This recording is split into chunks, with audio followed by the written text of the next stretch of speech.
Hello everyone, स्वागत है आपका मेरे channel excellence in education world पर। राधा कृष्णन आयोग या विश्वविद्यालय शिक्षा आयोग भारत सरकार द्वारा 1948 के नवंबर माह में भारतीय विश्वविद्यालयी शिक्षा की अवस्था पर रिपोर्ट देने के लिए इसे नियुक्त किया गया था। 1947 में भारत के स्वतंत्र होने के बाद इस बात की आवश्यकता अनुभव की गई कि देश की विश्वविद्यालयी शिक्षा की पुनर्रचना की जाए ताकि वह राष्ट्रीय एवं सांस्कृतिक पुनरुत्थान में सहायक हो, साथ ही वैज्ञानिक, तकनीकी एवं अन्य प्रकार की मानव शक्ति का विकास सुनिश्चित कर सके। इस आयोग के अध्यक्ष डॉक्टर सर्वपल्ली राधाकृष्णन थे, जिनके नाम पर आज हम शिक्षक दिवस मनाते हैं। राधाकृष्णन आयोग या जिसे हम विश्वविद्यालय शिक्षा आयोग भी कहते हैं, भारत सरकार द्वारा नवंबर 1948 में भारतीय विश्वविद्यालय शिक्षा की रिपोर्ट के लिए बनाया गया था। इस आयोग ने 25 अगस्त 1949 को अपनी रिपोर्ट भारत सरकार को सौंप दी।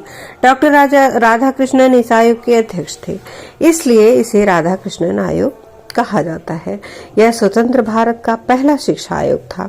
इसे विश्वविद्यालय आयोग नाम दिया गया क्योंकि इसकी नियुक्ति विश्वविद्यालय स्तर की शिक्षा व्यवस्था संरचना की जांच करना, तत्कालीन समस्याओं का पता लगाकर इसके संदर्भ में भारत सरकार को आवश्यक सुझाव देना था।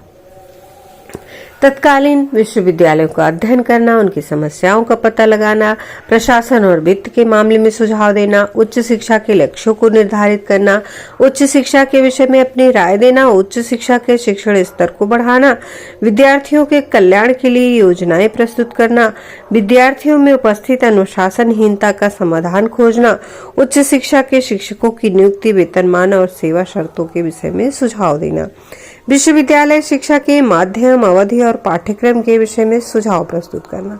राधाकृष्णन आयोग की मुख्य सिफारिशें: आयोग ने विश्वविद्यालय शिक्षा के सभी अंगों के संबंध में अपने विचार प्रस्तुत किए, उनमें सुधार के लिए ठोस सुझाव दिए जो इस प्रकार हैं: शिक्षा के लक्ष्य, लोकतंत्र के लिए प्रशिक्षित करना, आत्मविश्वास के लिए प्रशिक्षण देना, वर्तमान और साथ ही अतीत की समझ विकसित करना, व्यावसायिक और पेशेवर प्रशिक्षण प्रदान करना, ज्ञान के विकास के द्वारा जीवन जीने की सहज क्षमता को जगाना, कुछ मूल्यों को विकसित करना जैसे मन की निडरता, विवेक शक्ति और उद्देश्य की अखंडता, अपनी सांस्कृतिक विरासत के उत्थान के लिए विद्यार्थियों को इससे परिचित कराना। शिक्षण संकाय: आयोग के अनुसार शिक्षकों को 4 श्रेणियों में विभाजित किया जाए: प्रोफेसर, पाठक, व्याख्याता और प्रशिक्षक। योग्यता के आधार पर ही एक श्रेणी से दूसरे में पदोन्नत किया जाए। आयोग ने चारों श्रेणियों के शिक्षकों के लिए उच्च वेतन और बेहतर सेवा शर्तों की बात की, जैसे भविष्य निधि, आवासीय आवास, काम के घंटे और छुट्टी आदि के लाभ की सिफारिश। शिक्षण कार्य सप्ताह में 18 घंटे से अधिक न दिया जाए। शिक्षकों के अध्ययन के लिए एक बार और 1 वर्ष का और संपूर्ण सेवा काल में 3 वर्ष का अवकाश दिया जाए। सेवा से अवकाश की उम्र 60 से बढ़ाकर 64 कर दी जाए। शिक्षण का स्तर: विश्वविद्यालय में 3000 से अधिक और उससे संबंधित महाविद्यालयों में 1500 से अधिक विद्यार्थियों की संख्या न हो। विश्वविद्यालय और महाविद्यालयों में उन्हीं विद्यार्थियों को प्रवेश दिया जाए जो 12 वर्ष की विद्यालयी शिक्षा प्राप्त कर चुके हों। कार्य दिवसों की संख्या 1 साल में 180 दिन हो। अध्ययन के किसी भी कोर्स के लिए पाठ्यपुस्तक निर्धारित नहीं की जाए। सायंकाल कक्षाओं का आरंभ किया जाए। परीक्षाओं के स्तर को उठाने के लिए प्रथम, द्वितीय और तृतीय श्रेणी के न्यूनतम प्राप्तांक 70, 55 और 40% हो। विश्वविद्यालय का प्रशासन और वित्त उच्च शिक्षा को समवर्ती सूची में रखा जाए। केंद्र और राज्य सरकारों को इसमें साझेदारी निभानी चाहिए। शिक्षा से संबंधित नीतियां बनाने का कार्य केंद्र सरकार का होगा और राज्य सरकार उन नीतियों को अपने राज्यों में लागू करेगी। विश्वविद्यालयों में एकरूपता लाने और महाविद्यालयों और विश्वविद्यालयों को अनुदान देने के लिए विश्वविद्यालय अनुदान आयोग की स्थापना की जाए। विश्वविद्यालय शिक्षा की संरचना और गठन किया जाए। उच्च शिक्षा 3 स्तरों पर आयोजित की जाए: स्नातक 3 वर्ष, स्नातकोत्तर 2 वर्ष और शोध न्यूनतम 2 वर्ष। उच्च शिक्षा को 2 श्रेणियों में बांटा जाए: कला विज्ञान 3 श्रेणियों में बांटा जाए: कला विज्ञान, व्यावसायिक और तकनीकी। कला विज्ञान, व्यावसायिक और तकनीकी विषयों के लिए विश्वविद्यालयों में अलग अलग विभाग खोले जाएं। कृषि, वाणिज्य, इंजीनियरिंग, प्रौद्योगिकी, चिकित्सा और शिक्षण प्रशिक्षण के लिए स्वतंत्र संबद्ध कॉलेजों की स्थापना की जाए। व्यावसायिक शिक्षा: विश्वविद्यालय शिक्षा आयोग ने इसे 6 श्रेणियों में बांटा। शिक्षक शिक्षा, कृषि शिक्षा, वाणिज्य शिक्षा, इंजीनियरिंग और तकनीकी शिक्षा, चिकित्सा शिक्षा, कानूनी शिक्षा। इस आयोग में 10 सदस्य थे। राधाकृष्णन आयोग यानी पहला विश्वविद्यालय शिक्षा आयोग का मूल्यांकन एवं गुण दोष और विवेचन। यह आयोग विश्वविद्यालय शिक्षा का एक अनुपम आयोग है, जिसने भारतीय विश्वविद्यालयों से संबंधित विभिन्न समस्याओं का अध्ययन कर उनके संबंध में महत्वपूर्ण सुझाव दिए। आयोग का उद्देश्य देश की वर्तमान और भावी आवश्यकताओं के अनुसार विश्वविद्यालय शिक्षा का सुधार और उसका विकास करना था। इस हेतु आयोग ने देश के विश्वविद्यालयों का निरीक्षण कर उच्च शिक्षा के क्षेत्र में समस्याओं का गहन अध्ययन कर समाधान हेतु शिक्षा से जुड़े व्यक्तियों के विचार प्रश्नावली के माध्यम से जाने और उन्हें अपने प्रतिवेदन में शामिल किया। सरकार ने इसके कुछ सुझावों को समयबद्ध तरीके से लागू किया। आयोग की संस्तुतियों के आधार पर इसके गुण दोषों का विवेचन इस प्रकार है। आयोग के गुण विशेषताएं। आयोग ने विश्वविद्यालय शिक्षा को समवर्ती सूची में रखने का सुझाव दिया और इस व्यवस्था हेतु केंद्र प्रांतीय सरकारों का संयुक्त उत्तरदायित्व बनाया, क्योंकि किसी भी देश में उच्च राष्ट्रीय शिक्षा की व्यवस्था में केंद्र सरकार की अहम भागीदारी होती है। आयोग ने विश्वविद्यालय शिक्षा के स्तर को बनाए रखने के लिए विश्वविद्यालयों व उनसे संबद्ध महाविद्यालयों को आवश्यकता अनुसार अनुदान देने हेतु विश्वविद्यालय अनुदान आयोग के गठन का सुझाव दिया तथा सरकार ने सन 1953 में विश्वविद्यालय अनुदान समिति को विश्वविद्यालय अनुदान आयोग के रूप में बदल दिया। सन 1956 में इसे कानून द्वारा स्वतंत्र संस्था का दर्जा दिया।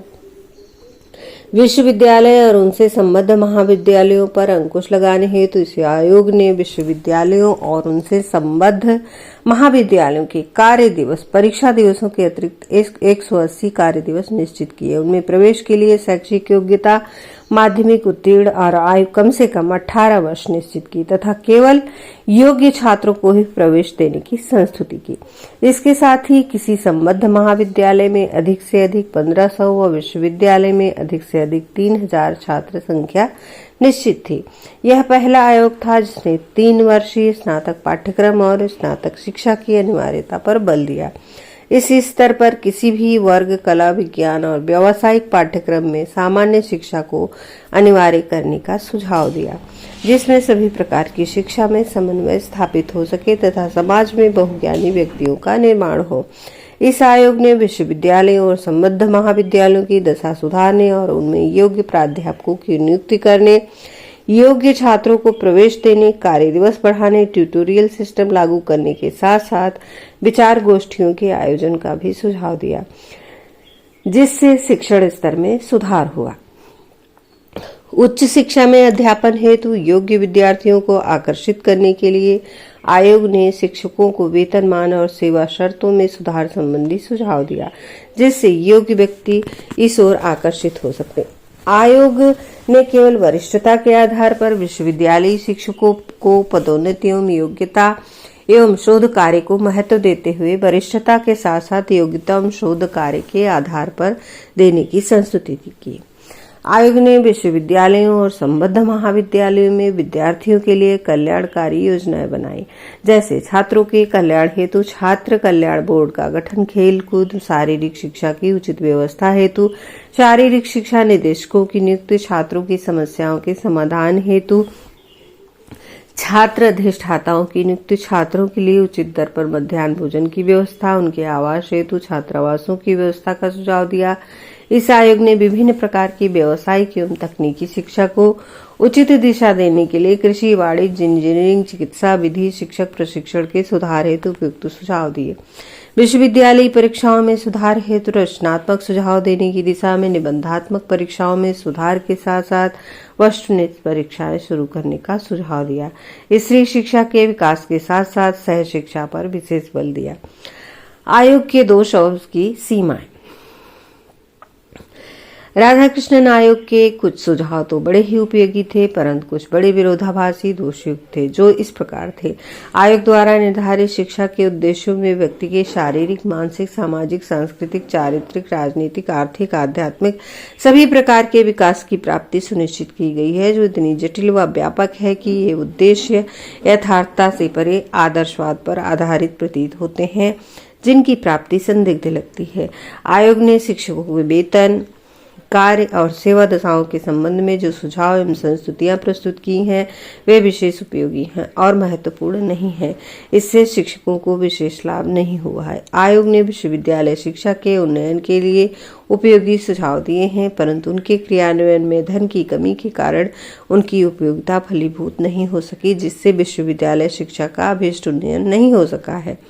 आयोग द्वारा धार्मिक शिक्षा को अनिवार्य बनाया जाना भी उचित नहीं था, क्योंकि जहां तक धार्मिक व नैतिक शिक्षा की बात है, इसकी व्यवस्था स्नातक स्तर की शिक्षा में करना उचित नहीं है। शिक्षा के माध्यम संबंधी सुझाव भी अस्पष्ट हैं। आयोग ने एक और यह तो स्वीकार किया कि भारत में उच्च शिक्षा का माध्यम स्वीकृत क्षेत्रीय भाषाएं होनी चाहिए, और दूसरी ओर सुझाव दिया कि जब तक क्षेत्रीय भाषाओं को इस योग्य नहीं बनाया जाता, तब तक अंग्रेजी को ही शिक्षा का माध्यम बनाए रखा जाए। तीसरी ओर यह भी सुझाव दिया गया कि किसी भी क्षेत्र में राष्ट्रभाषा हिंदी के माध्यम से शिक्षा की सुविधा की छूट दी जाए। शिक्षकों के वेतनमान के संबंध में विश्वविद्यालयों के शिक्षकों को 5 श्रेणियों research fellow, instructor, lecturer, reader, professor में विभक्त करना, संबद्ध महाविद्यालयों के शिक्षकों को केवल लेक्चरर के वेतनमान की संस्तुति करके आयोग ने समान कार्य के लिए समान वेतन के सिद्धांत का विरोध किया। आयोग द्वारा सुझाए गए ग्रामीण कॉलेज और विश्वविद्यालयों की स्थापना संबंधी सुझाव धन की कमी के कारण क्रियान्वित नहीं हो सके, क्योंकि यह तो सत्य है, भारत गांव का देश है और इसके विकास के लिए गांव के पुनर्निर्माण की आवश्यकता है। परंतु इस दिशा में ग्रामीण विश्वविद्यालय, उससे संबद्ध छोटे छोटे ग्रामीण विश्वविद्यालय 300 तक की छात्र संख्या वाले की स्थापना का सुझाव अव्यावहारिक था।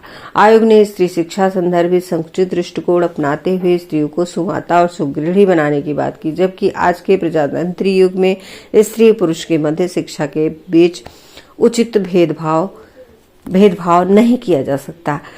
विश्वविद्यालय के प्रशासन और प्रबंध कारिणी समिति संबंधी सुझाव भी अस्पष्ट और अनुपयोगी हैं, स्त्री शिक्षा के विकास में सहायक सिद्ध नहीं हुई हैं। उपयुक्त विवेचन से स्पष्ट होता है कि आयोग ने देश की वर्तमान विश्वविद्यालय शिक्षा में आधारभूत परिवर्तन की आवश्यकता अनुभव की, तदनुरूप विभिन्न सुझाव एवं संस्तुतियां प्रस्तुत की, जिनके क्रियान्वयन से विश्वविद्यालय शिक्षा में आशातीत प्रगति हुई।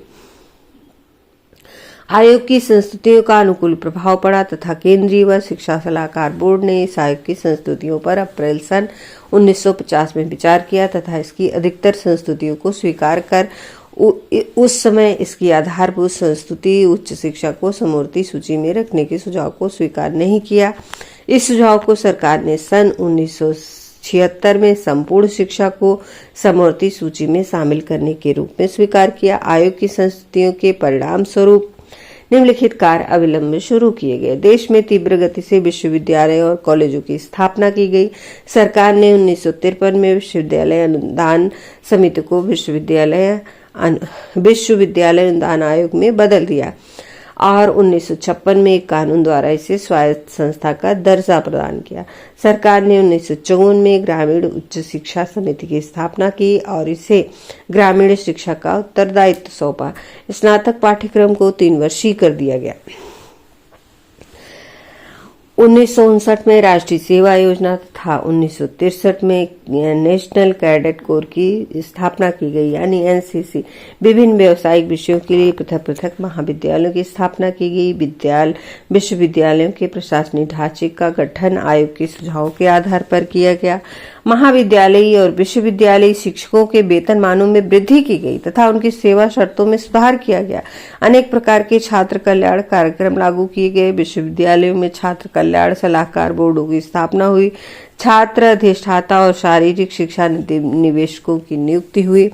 विश्वविद्यालय और महाविद्यालयों में उचित मूल्यों पर मध्याह्न भोजन एवं जलपान गृहों की व्यवस्था हुई तथा अनेक छात्रावासों का निर्माण किया गया।